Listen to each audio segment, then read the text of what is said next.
You being for Compton, right? Did you know Big Dre? He was in the choir with Orlando and Keefe D when they shot Tupac. Keefe D, he gave, Big Dre the gun, to shoot Tupac, and he got cold feet. So Orlando, he took the gun and he shot Tupac. You know that Big Dre? Big Dre from Southside. Yeah, yeah. Yes. Yeah. From your point of view, how is he as a person? I knew Big Dre, if it's the same Big Dre, I knew Big Dre as when he was in the music scene. We tried to do a record label and all that. We affiliated on that level. Um, See, this was a thing about us in Compton. We didn't get into other hood politics. That was something we didn't do. So, and then at the time, our neighborhoods didn't like each other too much. So, and that was going on with a lot of neighborhoods in Compton. So, to have descriptions of certain dudes outside of what they were affiliated with, you asking, you asking questions that only those dudes who were associated with them could answer, because us being from different neighborhoods, we didn't analyze other dudes. It was just kill or be killed. We didn't give a damn. We never tripped off anybody's reputations or what they did or whatever, or what their namesake was. You know what I'm saying? We stayed out of other neighborhood politics. But the Dre I knew, he was a cool dude as far as I knew. You know what I'm saying? We tried to do some music together. I mean, we spoke, always cordial type of nigga to me. You know what I'm saying? Now, I don't know how he might have been with other niggas, but he was always cool with me. Right, right. What do you think about the people that feel like Big Dre, he shot Tupac and it wasn't Orlando? Like they don't believe Keefe D's story that he gave the gun to Big Dre. Big Dre, he got scared. Orlando, he took the gun and he shot Tupac. They feel like, Big Dre, he was a crip. Why would he get cold feet and not want to shoot Tupac? They feel like Keefe D lying about that. You can't ask that. You can't ask that question, because now you're trying to question somebody's manhood, or what do you want to say? Because what are you trying to say? Because they're gangsters. They're what? I mean, you put yourself in that. Say it's a lot of niggas out there put in the same situation. It's a lot of niggas that done took that ride in that back seat of that car. And not to saying you get cold feet, but sometimes you might think of the situations you finna put yourself in. You know what I'm saying? I never question, it's that's crazy for that to be wanting to be the focus of dudes to go. I mean, if everybody's a hard gangster, then why you get cold feet?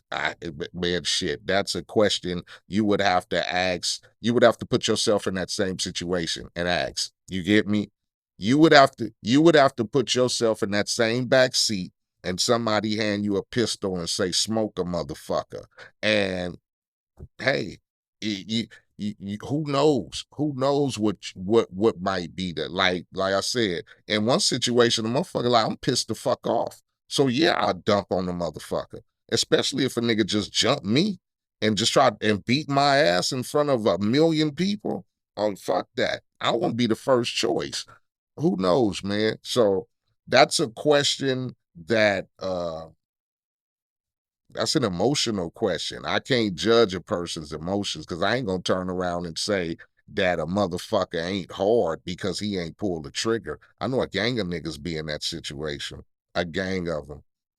Your life flashed before your eyes in that situation. Some dudes don't think, some dudes do. It don't make you a coward, or it don't make you scared. It just makes you motherfucking realize what you finna do. And some dudes just have the smarts enough to think about the situations they finna put their lives in. You feel me? You got some niggas who live and die hard for the neighborhood. And I wouldn't question any motherfucker from Compton who claimed the neighborhood, whether he's from Southside Track, knew the mob, motherfucking Nutty Block, wherever. It's a hard life you go through. So just to be in that situation of claiming a neighborhood and claiming a gang, man, please.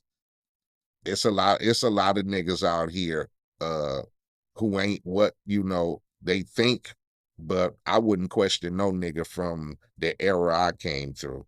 In those days, it was treacherous. So I'm saying,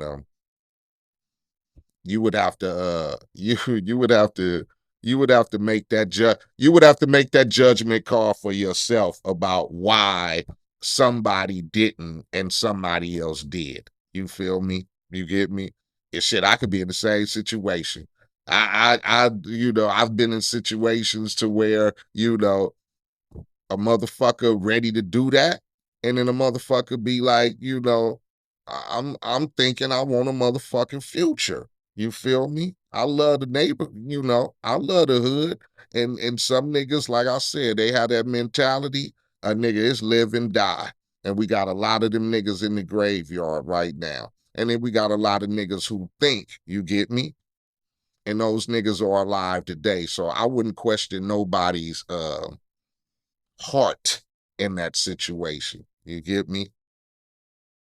I mean, we've seen a lot of that. I mean, you can look at a fucking gang movie and you will see the OG here, little BG. You know what I'm saying? Get your stripes, or you know what I'm saying? Or you not necessarily like, oh, you gonna be the motherfucker to do it. It's just like, there they go. Here, somebody bust.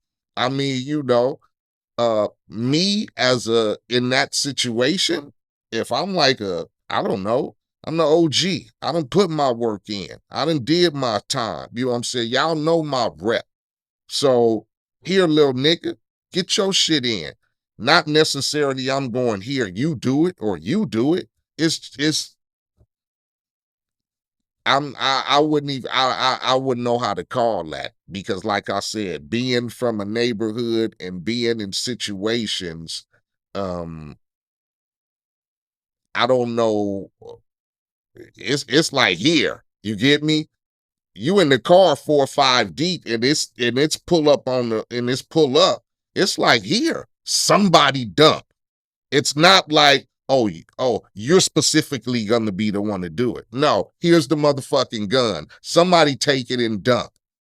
Hey, nigga might pass it to me. I might be like, nigga, you wanna dump? If a nigga go and let me do it, here, nigga, get off. So, and like you said, especially for a nigga who feeling like, man, these niggas just jumped me. Of course I want to get them. I want to get my motherfucking payback. So, not necessarily like, nah, you didn't get your ass. Nah, it ain't even like that. I think it's in the situation of a motherfucker just going, here, handle the business.